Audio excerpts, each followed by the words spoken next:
Huwag tayong makisabay dyan. Alright? Okay? So, this time, tayo please.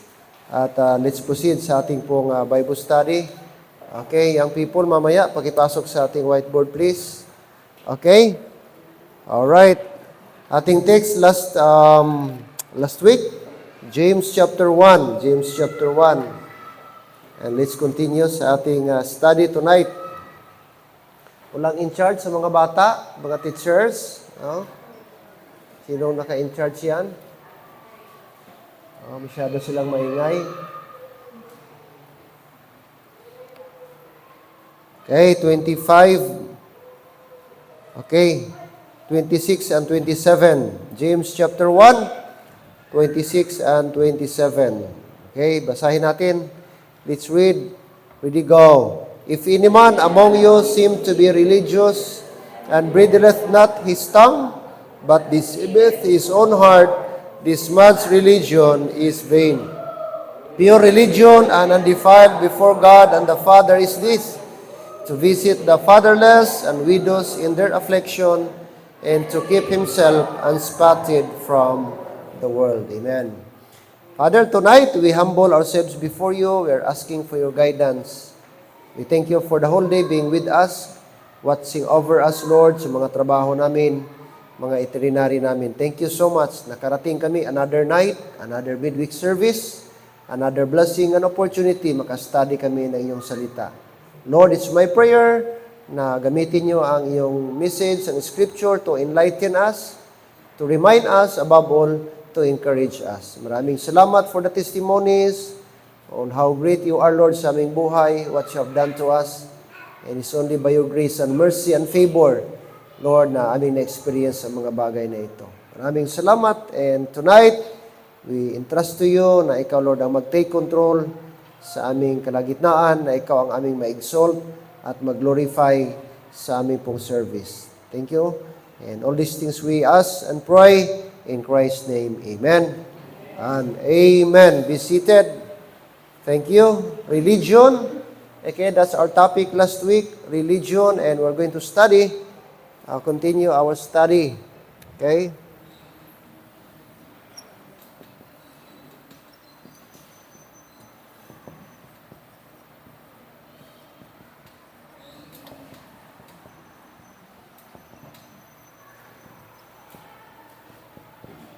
All right, last week, we discussed about 3 marks of false religion. All right? Okay, mark number 1. Sabi ng Bible sa ating lesson, just a short recap. All right, verse number 26. Verse 26, if any man among you seem to be religious. All right. So just a short recap. First mark. Okay, first mark is what? False religion is hypo. Okay? Critical. From the word hypocrite. And take note the word, okay? Seem. Okay? Seem. Parang. Okay? Parang o kunwari or, okay? Sabi sa sulat ni Paul, having a form of godliness but denying the power thereof. But in reality, hindi. Seem lang. Parang. Kung titingnan mo, parang religious. Titingnan mo, parang righteous. Titingnan mo, parang godly. But in reality, hindi. So, ang tawag po dyan is hypocritical. Hypocritical. So, that is one way na ma-identify natin or evidence na ang religion na yan is false. False. Okay? It's empty. No? Wala pong reality. Okay? So, di po tayo magtagal. Next. Okay? Not only that, sabi pa ng book of Matthew, okay? They honor me with their lips, okay? But their heart is far from me. Okay, number 2. Okay, number 2. Not only false religion is hypocritical, but number 2, according sa ating lesson, what's number 2? Okay, self-deceiving. Self-deceiving.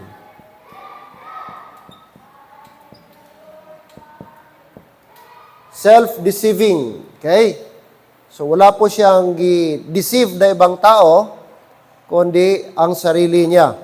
Verse 26 again. If any man among you seem to be religious, and bridleth not his tongue, but, take note this phrase or word, but deceiveth his own heart. But deceiveth his own heart. So may word dyan na deceive and own. Okay, own. Own heart. He deceiveth his own heart. Wala siyang ibang i-deceive but yung sarili niyang buhay, and sarili niyang puso. So ang religion is self-deceiving, false religion. He does not deceive anyone else. At sabi pa dito, thousands of very religious people are self-deceived. They are regular in their attendance at church, but they know nothing of the redemption through the blood of Christ. Alright? Okay? So, minsan, maawa ka na, minsan parang magalit ka. No? Na may mga tao, religion, ga-claim, na kapag ka hindi ka kaanib namin, kapag ka hindi ka membro ng simbahan namin, ay hindi kayo maliligtas. At dahil hindi ka nagpaanib sa amin, pag na-impyerno ka, dapat lang yan sa'yo. Oh, grabe, very condemning. Parang masahol pa sa Panginoon. Kung si Lord ga, kapatid, nagpakamatay, nagbigay ng buhay para maligtas, sila sasabihin nila, pag di ka kaanib namin, walang kaligtasan at maimpyerno ka. At kung maimpyerno ka, yan ay kagustuhan mo kasi hindi ka umanib sa amin. So, grabe ka, dogmatic sila sa kanilang turo.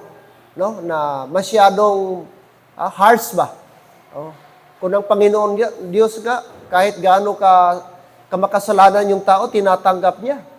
Gina-welcome niya. Pero sa kanila, ang claim nila, pag hindi ka kaanib, talagang walang kaligtasan. So, very self-deceived yan. Mga self-deceiving. Mga self-righteous ang tawag. O, sila lang maliligtas. Exclusive lang silang maliligtas.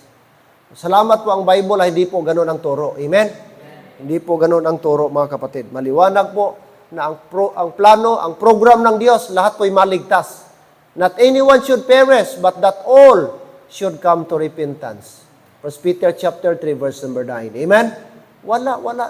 Ano bang background mo? Ano mang status mo sa buhay? Okay? As long you believe the finished work of Christ, ikaw po'y maliligtas. Amen? So, take note. Napakaliwanag. And then, of course, si Satan ang nag-orchestrate po yung mga ganong bagay. So, self-deceiving. Self-deceiving. And of course, number 3, sa ating pong pangtatlong marks is what? Worthless. Is worthless. Oh. Worthless. Verse 26, if any man among you seem to be religious, and bridleth not his tongue, but deceiveth his own heart, this man's religion is vain. So, gideclare sa Bible na kapag ka ang isang tao ay, tawag dito, simith, no? Parang lang ang kanyang religion, hindi totoo. Tapos, self-deceiving. Of course, ang kanyang result is worthless, no? In vain. Sabi ni James, Apostle James, this man's religion is vain, or empty, useless, or no value. Okay? No value, mga kapatid. So, sayang ang kanilang effort, no? Sapagkat gideclare po sa Bible na ang religion na yan is vain. Worthless is in vain. Okay, tonight, proceed tayo sa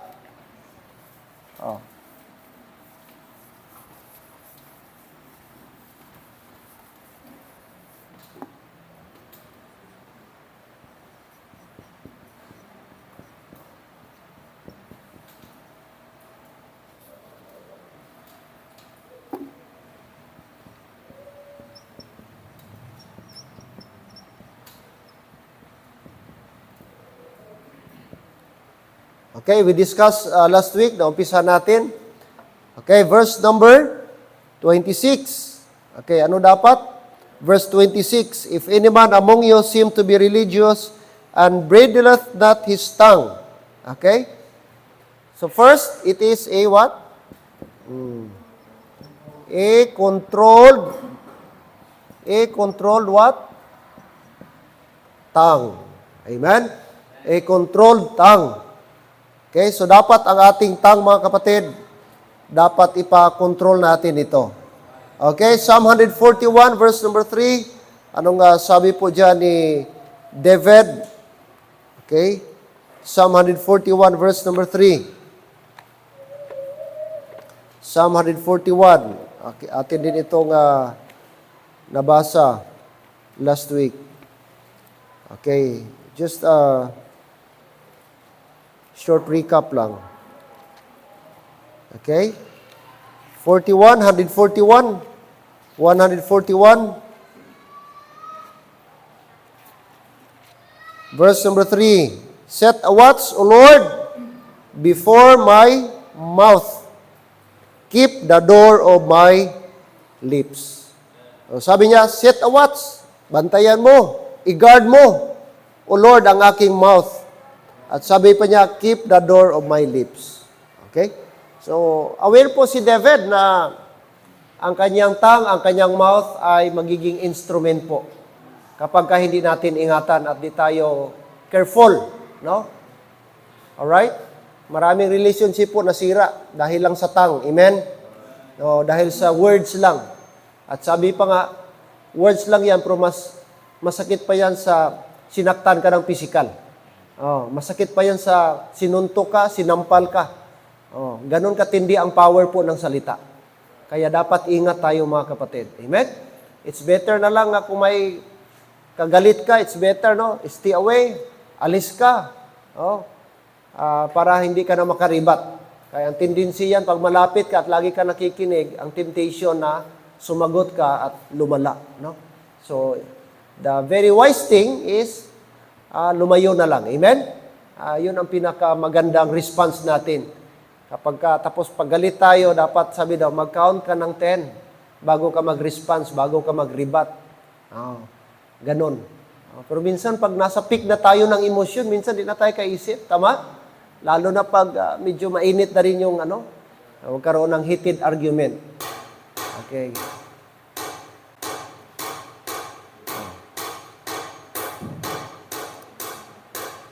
Baka may cellphone, may naga-message.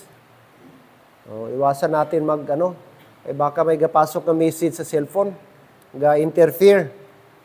Ga-interfere siya. Okay? So, bridleless, no? Ibig sabihin, dapat i-guard natin ating tongue. Dapat may bridle. So, i-pray natin, Lord, sana po everyday i-bridle nyo ang aking mouth. Okay? Kaya isa sa palatandaan na true ang religion mo, kung marunong kang control ng iyong dila. Control tongue. Kahit ano mo kasabi na religious ako, righteous ako, pero ang dila mo naman kabaliktaran, sabi ng tao, useless ng religion mo. Kaya baba mo gani, di mo makontrol? Huwag mong sabihin sa akin na religious ka, at huwag mong sabihin sa akin about your religion. Babalik sa atin. Kaya importante talaga ang ating dila. Okay? Amen? Kaya bilang Kristiyano, dapat makontrol talaga natin. At isa sa mga very potential instrument na gamitin ni Satan sa tao ang kanyang dila. Tongue. Anong sabi ng James din? Na ito po ay the smallest part ng katawan, pero the most powerful and dangerous part din ng katawan. Amen? Sabi niya, sa lahat na hayop sa gubat, pwede mong mapaamo. Pero ang dila, napakahirap ipaamo. Meaning under control. At sabi niya, i-compare din siya ng isang maliit na apoy na pwedeng masunog o magsunog ng napakalapad na forest.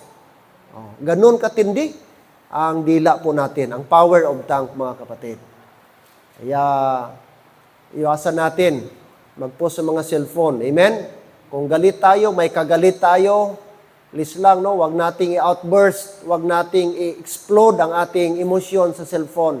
Kasi kahit cellphone lang yan, extension yan ng emosyon mo.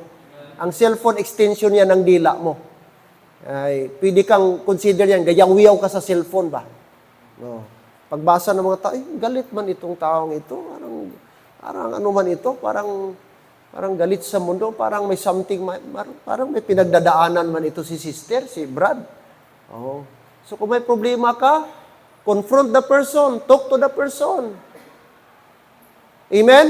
Huwag nating i-outburst sa cellphone ang ating galit, huwag nating magpabati-bati ta, amunin nga tao. No? So hindi po siya wise na step. Hindi po siya wise. Hindi niya nakakatulong, nag-degrade ang sarili mo. Ginapakanubo mong sarili mo, number one, as a person and as a Christian. Kasi that is not a wise idea. If you have something against your sister, your brother, talk to him. Kung hindi mo kaya, kausapin mo si pastor na mag-midget. But never natin na gamitin ang cellphone doon tayo mag-express ng ating pagkadismaya, ating galit, o na-offend ka, na-upset ka. No. Kapatid, that is not the solution of the problem. In fact, as a matter of fact, nadagdagan patuloy. Okay? Kaya, sa atin, warning yan sa atin lahat. Amen? Na talk to the person and tell it to the Lord. That's the best thing every time meron tayong problema sa ating kapwa. Okay? Control tongue. Control tongue. Sabi ng Bible sa ating text, okay? If any man among you seem to be religious, sino man sa inyo na kunwari o parang relihiyoso, subalit, sabi niya, and bridleth not his tongue. Di marunong mag-control ng kanyang dila, bibig, he deceiveth his own heart. He deceiveth his own heart. Kaya po, dapat mga kapatid, no? Tayo po ay born again, tayo po ay religious, okay? Meron pong evidence na ating pong na-bridle ang ating mga bibig, no? Hindi po tayo dapat careful tayo, hindi careless, hindi tactless, no? Hindi tayo bitter, no, or hurtful words, mga kapatid. All right. Next, number 2. Anong sabi po ng number 2? All right, let's proceed. Verse 26 or 27. Pure religion and undefiled before God and the Father is this, to visit the fatherless and widows in their affliction. Okay? Number 2 is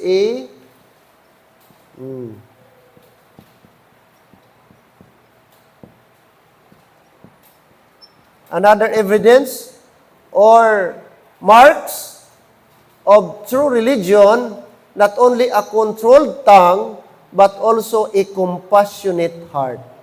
Amen? Paano? Sabi ng Bible, paano daw ang pure religion and undefiled is what? Is this, to visit the fatherless.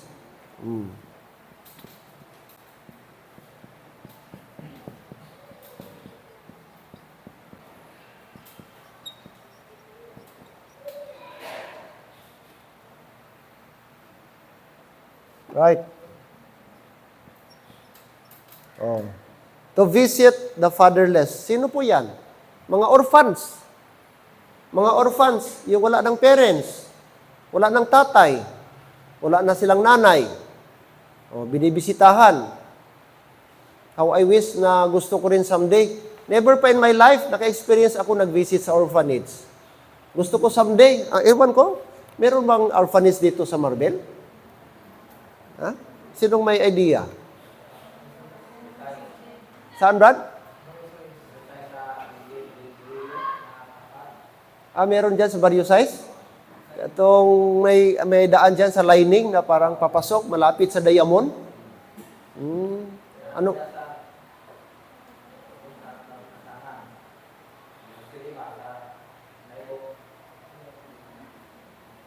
Nursery sa Maibo.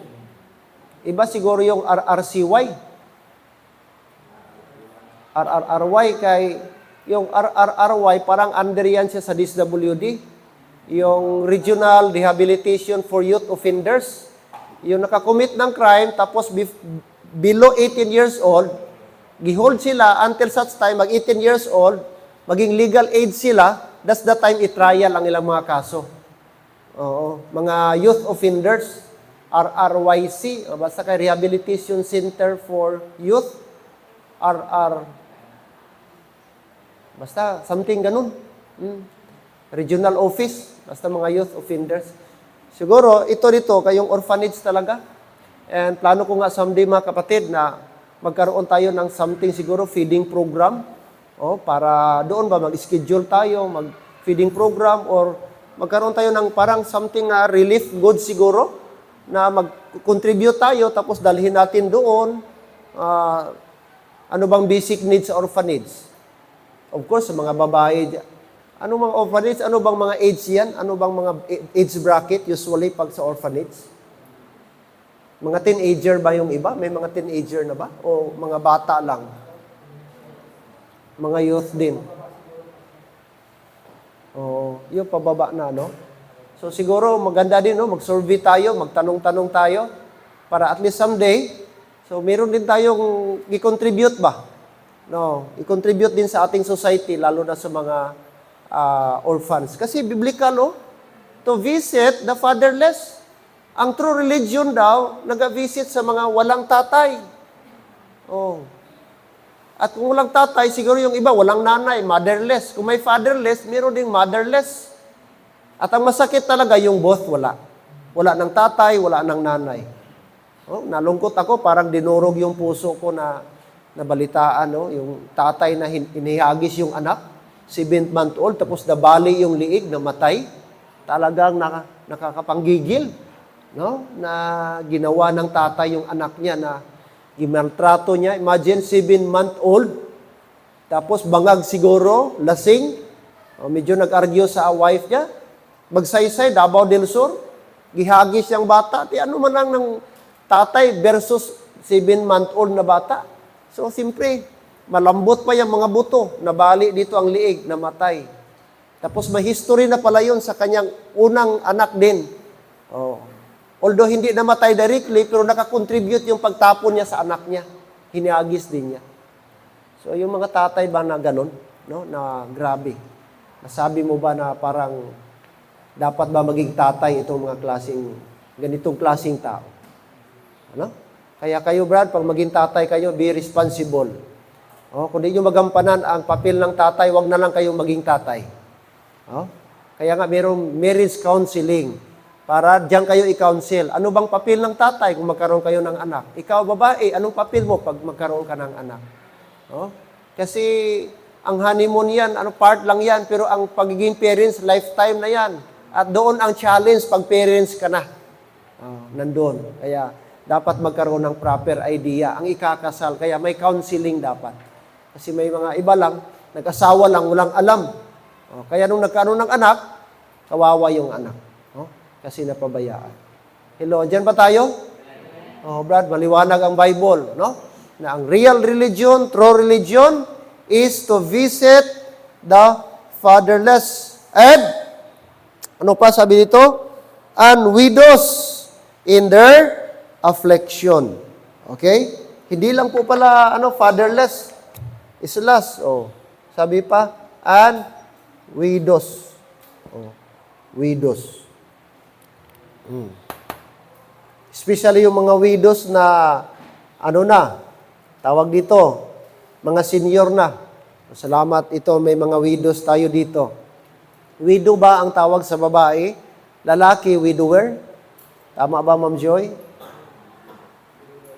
Lalaki, widower. Pag babae, widow lang.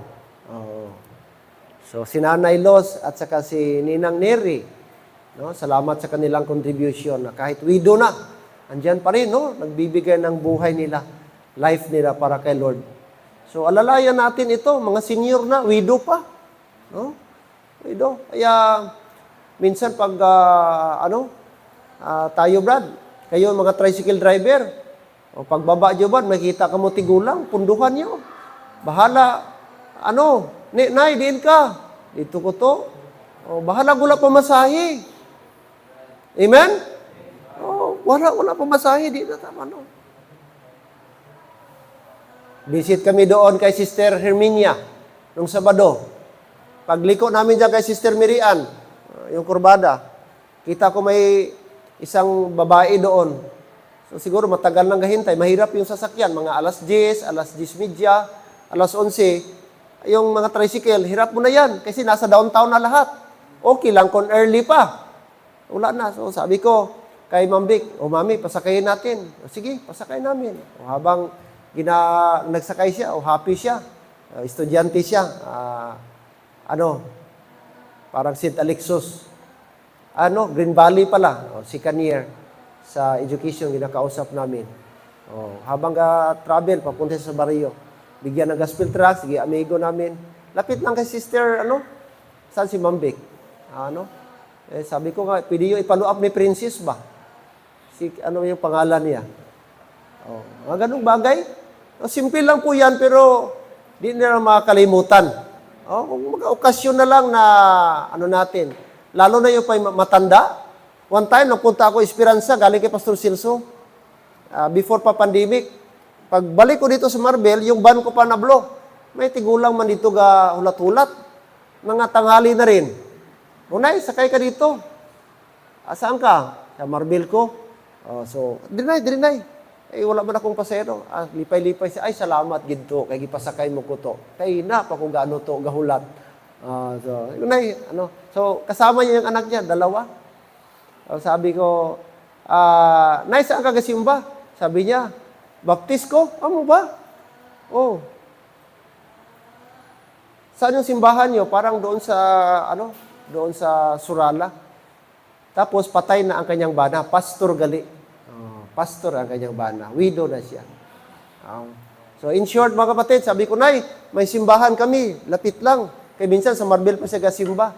May simbahan kami. Harap lang ng Barangay Plaza. Pastor po ako, tapos may pastor kami dyan. Hanapin mo lang, Liberty Bible Baptist. So, gi-channel ko. So, ito na. Baba sila dyan sa Osita man ako. Baba na po siya sa Osita. Kasama ang kanyang anak. Gi-channel ko, gikuha ko yung pangalan. Gi-channel ko kay Pastor Silso. Sabi ko, i-follow up mo ito, gapangita ito ng simbahan. Widow na ito si nanay. Pero sa Marbel pa siya gasimba. Gi-refer ko ang simbahan mo, Pastor Silso. Bisitahan mo. Ibisitahan ni Pastor Silso. In short, nagisimba na membro po ang kanyang apo. 4 ang kanyang apo na dala niya. Mga dalaga na. So, na member. So, ganong senaryo lang, no? Simple conversation, pinasakay mo lang. Lalo na widow. Di mo alam ba na may gagawin para si Lord. Amen? Simple bagay, mga kapatid. Especially sa mga tigulang, dapat tayo, concern tayo.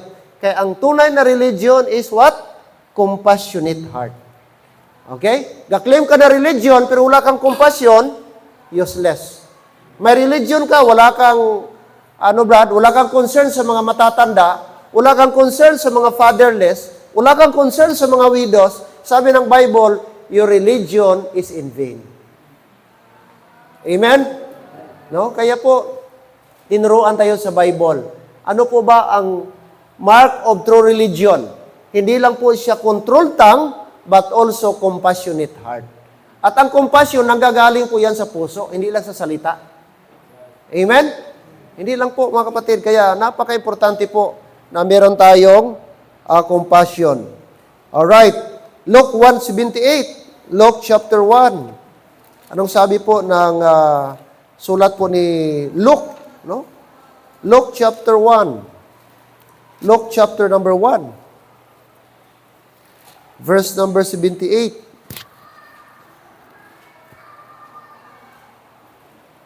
Anong sabi niya dito? Alright.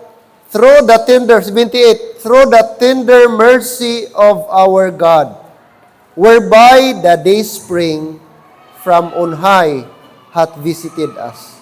So ito naman yung spiritual blessing, yung goodness ng Panginoon, yung favor ng Panginoon sa atin, na pinakita niya kung paano daw tayo nakatanggap ng favor ng Panginoong Diyos through His mercy, tender mercy of God.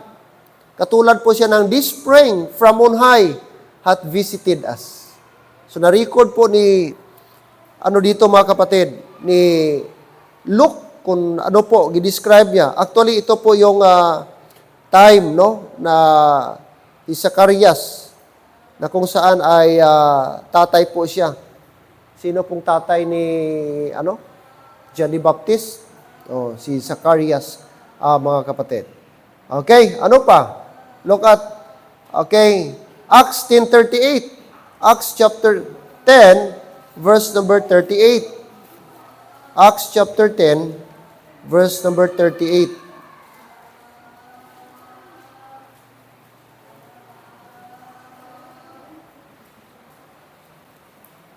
Verse 38, ready go. How God anointed Jesus of Nazareth with the Holy Ghost and with power, who went about doing good and healing all that were oppressed of the devil, for God was with him. So si Jesus Christ, ang gitukoy po dito, gi-refer, na siya po mga kapatid is anointed and of course guided with the Holy Ghost, with power. Anong ginawa ni Jesus Christ nung dito pa siya sa mundo? Who went about doing good. Okay? Lagi po siya nagbi-visit. Pinupuntahan niya yung mga taong nangangailangan ng tulong. Yung mga taong ino-oppress, tinutulungan po niya. Oppress, physically and spiritually. No? Yung mga na-demon possess, sinasapian ng evil spirit, gi-cast out ni Jesus Christ. Okay? Tinutulungan niya siya, ang mga taong ito. For God was with him. Okay? So, makita natin, ating example si Jesus Christ. Yung well-being ba? Yung welfare ng ibang tao, tinutulungan niya. Concern si Jesus Christ. Concern siya sa bata. Concern siya sa mga widow. Concern siya sa lahat. No? Lahat ng mga tao. Alright? Kaya, dapat ganun din po tayo mga kapatid. No? Meron tayong malasakit sa mga tao na, especially yung mga in need na mga tao. Matthew 9:36. Matthew chapter 9. Matthew chapter 9.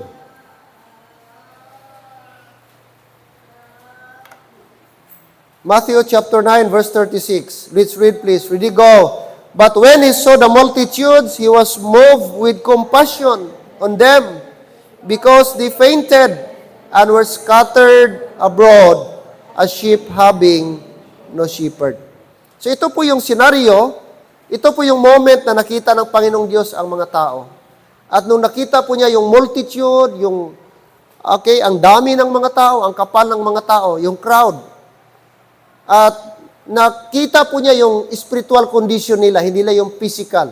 At sabi ng Bible, but when he saw the multitudes, he was moved with compassion. Meron tawag, mine eyes affects my heart. Mine eyes affects my heart. Kung anong nakita ng mata, nag-epekto po sa puso. So yan po si Jesus Christ. Nakita ito yung mga taong kawawang-kawawa. At siya po'y naantig. Siya po'y na-move, mga kapatid. No? Yan po ang sabi ng Bible. Hindi lang po siya naawa, tinulungan niya yung mga tao. Minsan sa atin, talagang, pag makakita tayo ng mga inspiring story, talagang parang maluluha tayo. Thank you, Robertan. Maluluha tayo, parang gusto nating umiyak. Pero don't you know, mga kapatid, na dapat tayong maluluha sa mga taong unsaved? Lalo na yung mga loved ones natin na unsaved. Doon dapat tayo matinag. Si Jesus Christ, nung nakita niyo mga unbelievers, talagang, naano po siya, naantig siya, namove ang kanyang heart, na-trouble siya. Sabi niya, kawawa itong mga taong ito. Sayang ito pag dito sila nasira ng gospel. Ang laki ng anihin, ang laki ng harvest. Pero kulang yung mga laborers. Amen? Kita natin dito. He was moved with compassion. Nagkaroon siya ng awa. Nagkaroon siya ng longing. Na itong mga tao ito, there would be somebody na mag-take care sa kanila. There would be somebody na magtulong sa kanila. Kaya nga sabi niya, sana mag-pray tayo that the Lord of the harvest, that He will send forth more laborers unto His harvest. Minsan, naaawa tayo, ang ating luha, ginagamit natin sa mga teleserye na hindi naman totoo. Ginauto-uto lang ta. Iyak-iyak man ta, ay, agoy, akong bidag, ikulata na, gitampa, gikuramos ang buhok. Ay kaluoy. O, kita man daw, gusto pa ta magsabunutan tong kontrabida. Kay buligan ta tong aton nga artista nga kuan. O, idol. Iyak-iyak man ta, imot-imot man ta kay kaluoy si ano. Naluoy ka to nga sila nakakwarta, ikaw ay kakwarta. Ay kakabalo nga kada luha to, milyon ang bayad. Kada tampa to may bayad. Oh, may bayad na. Ang paguramos, pila na nakatausan ng pagbutong-butong. Nga ikaw, luoy ka, ikaw ang kaluluoy. Amen? Dapat doon tayo maawa sa mga unsaved na mga tao. Mga loved ones natin na wala pang gospel. Dapat doon ang ating puso, mga kapatid. Doon dapat ang ating tunay na awa. No? Compassion sa kanila. Amen? At makikita po yan ang ating compassion through soul winning. No? Through sharing the gospel. Sabi tayo, naawa tayo sa kanila, pero wala ka namang ginawa. Di mo sila in-invite sa church. Di ka nagbibigay ng gospel tracts. Pero sinabi mo, kawawa namang taong ito. In reality, di tayo totoong naawa. No? Ano lang tayo? Kasi pag totoo ang ating awa, kapatid, we must do something. Amen? Alright. He was moved. He was moved with compassion. Ephesians 4:32, anong sabi ni Paul?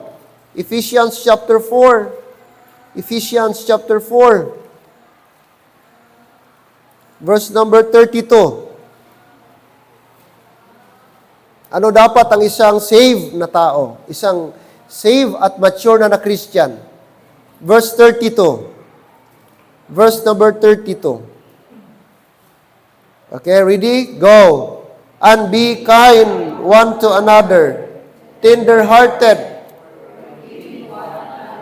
even as God, for Christ's sake, hath forgiven you.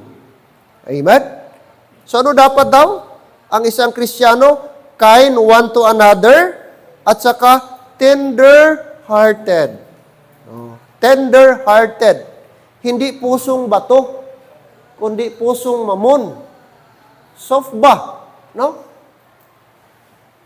Tender-hearted. Madali tayong maawain. Ang totoong Kristiyano, maawain. No?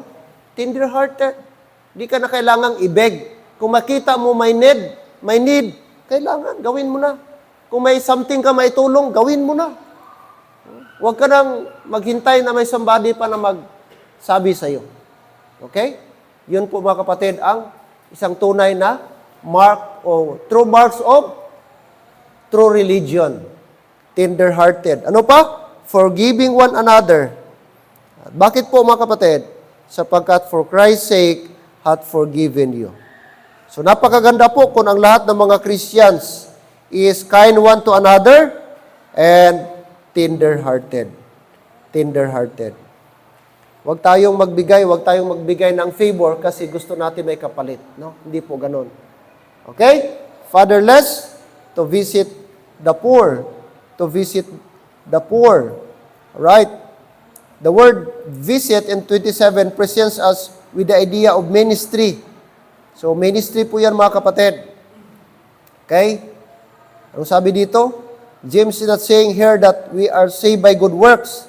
He is saying that if we are saved, if we have true religion, we shall do good works.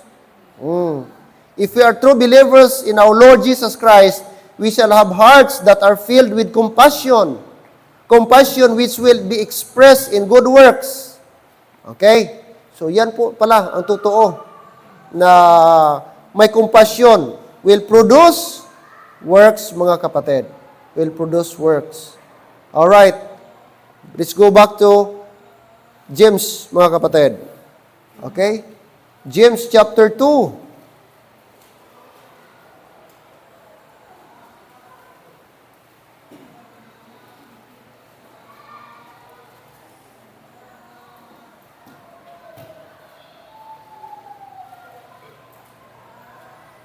Verse 14, what doth it profit, my brethren? Chapter 2, verse 14, though a man say he hath faith and have not works, can faith save him? If a brother or sister be naked and destitute, pag nakita mo na yung kapatid mo, at kapatid mo na lalaki, kapatid mo na babae, naked and destitute, salat, kulang sa pagkain of daily food. And one of you say unto them, Depart in peace, be warm and filled.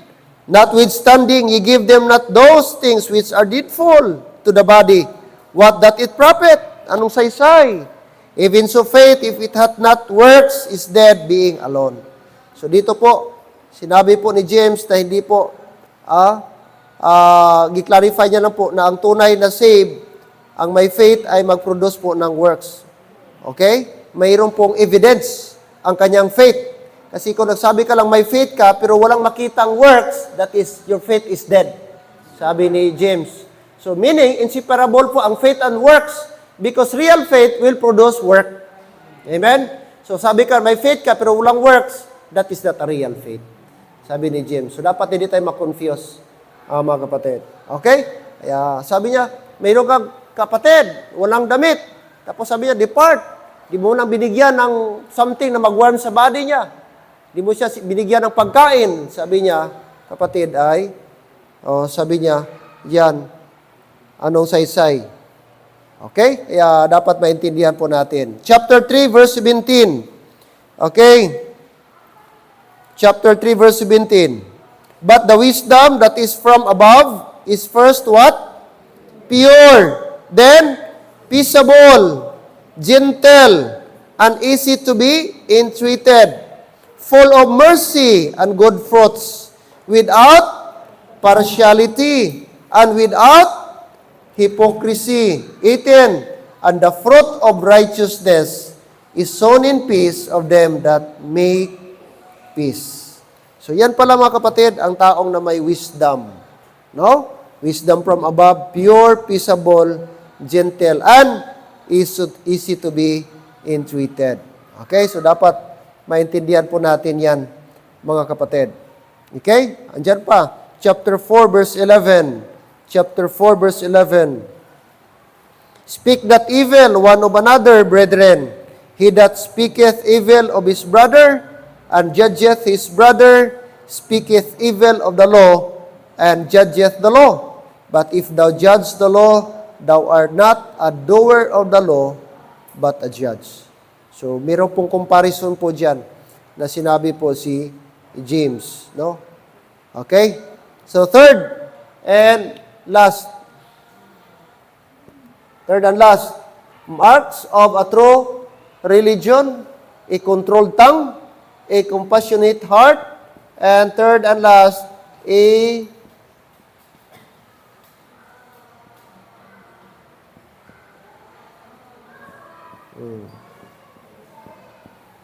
Third is a consecrated life. A consecrated life. Okay? Verse 27, the book of James. Balik tayo sa ating text. Verse 27, Pure religion and undefiled before God and the Father is this, to visit the fatherless and widows in their affliction. Look at this last phrase. And to keep himself unspotted from where? The world. Okay? Keep himself.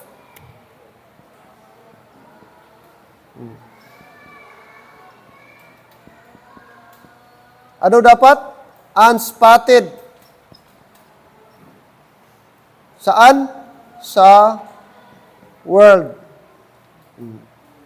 Anong ibig sabihin unspotted? Kumbaga, walang pintok-pintok, walang dagta, walang dungis. Kumbaga, flawless. Yan ang ibig sabihin. Unspotted from the world. Ano po yan? Walang contamination sa mundo. Amen? No? So, dapat ang ating life consecrated. Okay? The last verse ating binasa tells us, the Lord's will for us that we should be set apart from all sin, from self and from Satan, from all that is, sabi dito, contrary to His purpose for our lives, and that we should be devoted entirely to Him. Entirely to Him. What does it mean to keep himself unspotted from the world? It means that everything we do has to be brought under this test. And what does the Lord want me to do about this and in this situation? Okay, pag sinabing consecrated, meaning, clean. Pag sinabing consecrated or unspotted, meaning wholesome. Wholesome. Naririnig po natin yung word na wholesome. Ano pa? Dedicated. Dedicated. Consecrated life. Okay? So ano po? Ang marks of true religion, controlled tongue, compassionate heart, and consecrated life.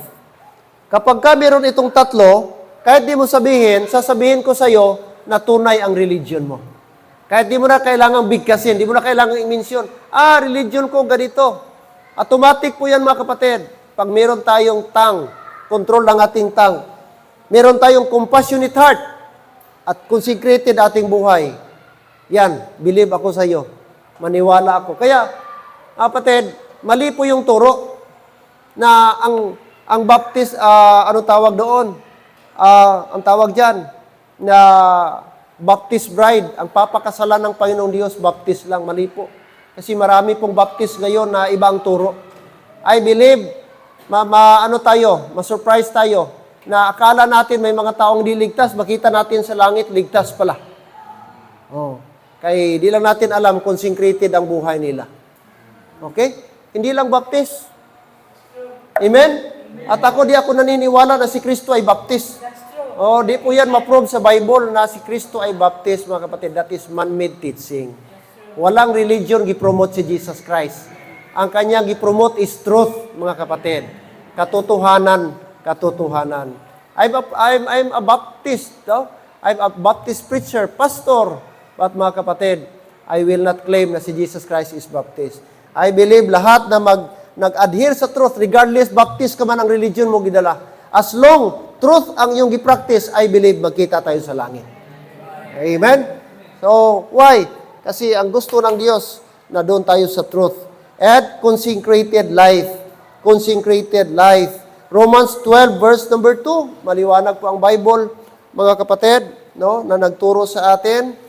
No, nag-admonish tayo through Apostle Paul, no, very familiar verse. Okay, verse number 2, and be not conformed to this world. Amen? Be not conformed to this world. Huwag tayong makibagay sa sanlibutan. Instead, but be ye what? Transformed by the renewing of your mind. So, kailangan tayo magkaroon ng transformation ng ating mind. Unahin natin ating mind, i-transform natin. Sapagkat pag na-transform ng ating mind, the result would be, okay, you may prove what is that good and acceptable and perfect will of God. Amen? Napakaganda po mga kapatid. Kaya, paano natin ma-transform ating mind? Of course, by always reading the Word of God.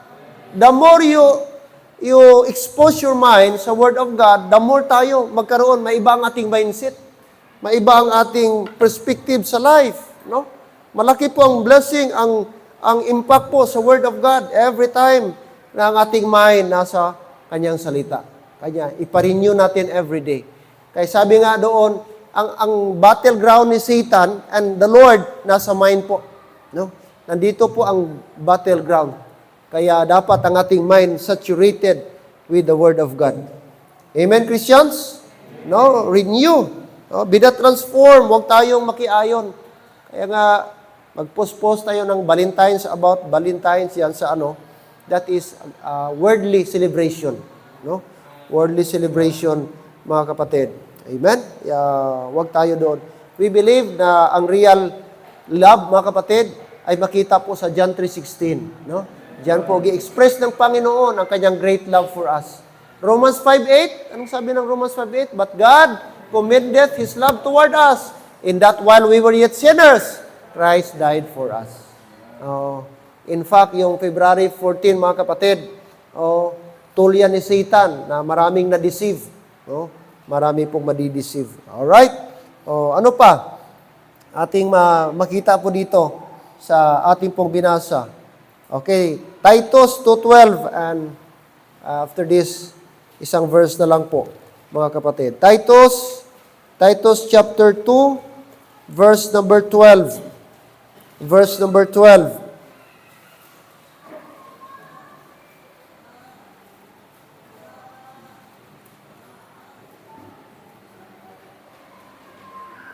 Okay, Titus 2:12. Teaching us that denying what? Ungodliness and worldly lust, we should live soberly, righteously, and godly in this present world. So, kanino po yan gi-address, mga kapatid, sa atin na mga Christian? So, as Christians, dapat marunong tayong mag-deny ng all forms of ungodliness. Okay? Iwasan natin yung pong mga worldly pleasure, mga ungodly na mga activities. Huwag tayo makisabay sa mundo. No? Worldly lust. Yang Valentine's, consider worldly lust, teaching us that denying ungodliness and worldly lust. Instead, we should live soberly, alright, righteously, and godly in this present world. Timothy, mga kapatid, last po.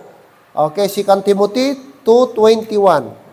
Chapter 2, verse number 21. Chapter 2, verse number 21. 2 Timothy chapter 2, verse 21. All together, please. Go. If a man therefore purge himself from this, he shall be a vessel unto honor, sanctified and met for the master's use, and prepared unto every good work. Purge. Diyan po yung word natin na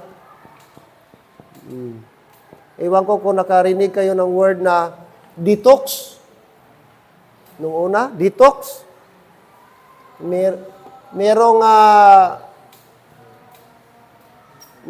nung una, nagalibod-libod. Meron silang machine na detoxifier.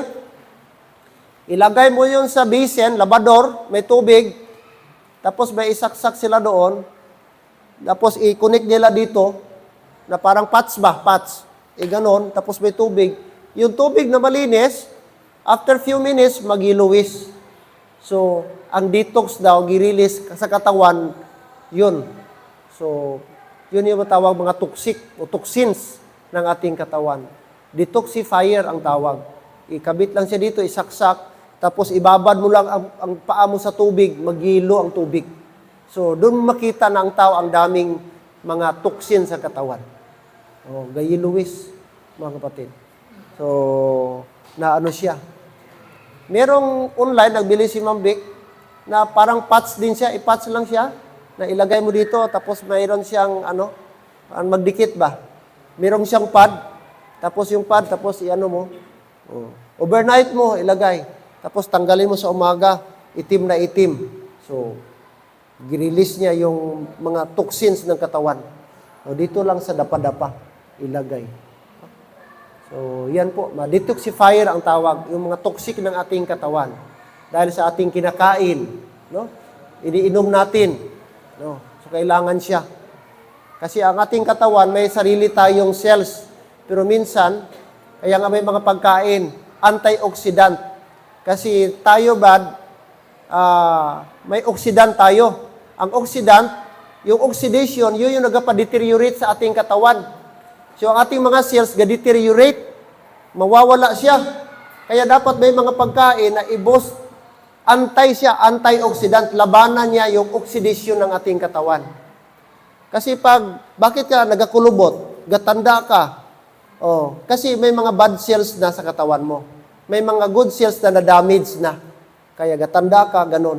So, kung gusto natin yan, so dapat ang ating, i-boost natin ang ating mga antioxidant na pagkain para ma-maintain yung good cells sa ating katawan.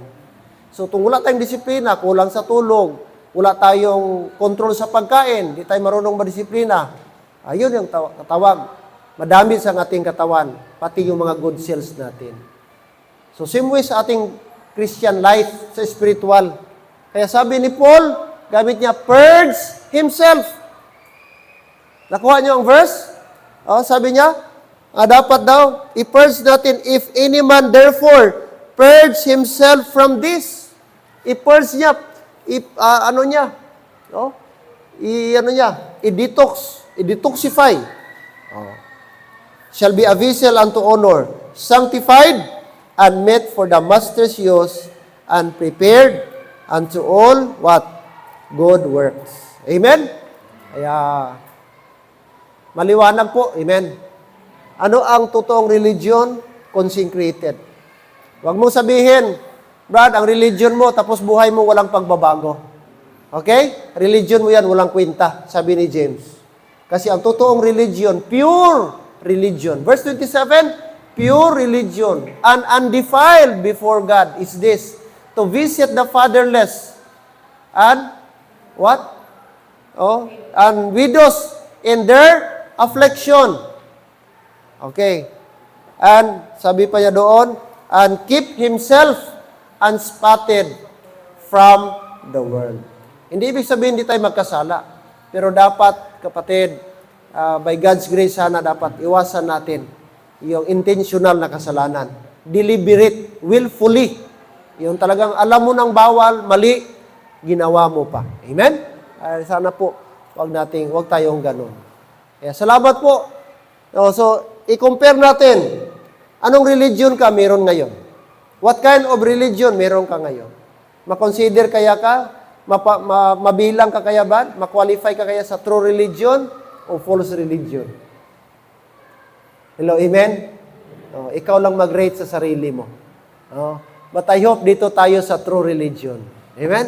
True religion is a controlled tongue. Amen? Controlled tongue. Marunong tayo mag-control sa ating bibig. Compassionate heart. And of course, consecrated life. Consecrated life. Alright? So, I hope and pray, mga kapatid. Okay, lastly pala, Hebrews 4:13. Maganda ito na verse. Hebrews 4:13, and we will close.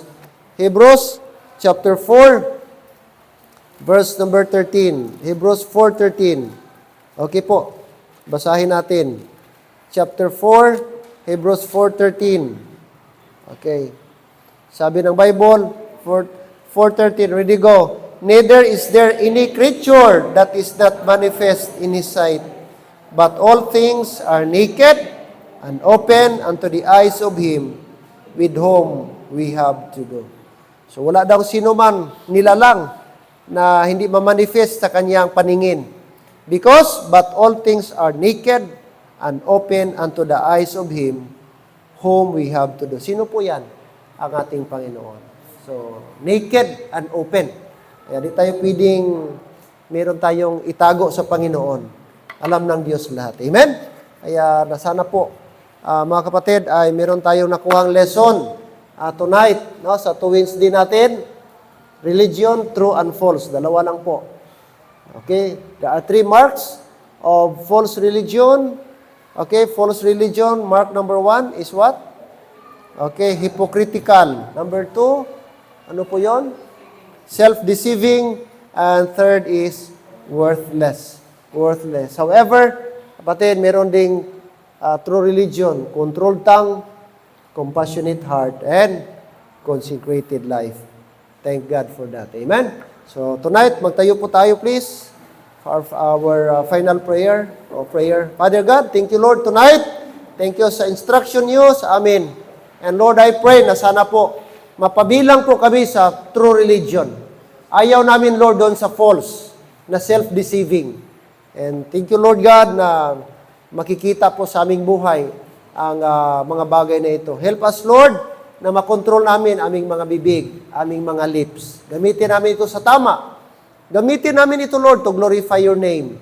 Gamitin namin aming mga bibig sa pag-witness ng iyong salita. To encourage people, not to tear down people. To build up, Lord God. And help us also, magkaroon kami ng compassionate heart. sa mga tao nangangailangan, magkaroon kami ng compassion for them. Especially, Father, for their spiritual condition. And Lord, help us na magkaroon ng consecrated life. Life that is pleasing. Life that is holy. Life, Lord, nag-reflect ang Christ-like character, Panginoon, sa aming buhay. Kaya thank you so much. I hope and pray, Father, na Lord, ma-store itong lesson na ito at magamit namin sa aming pang-araw-araw.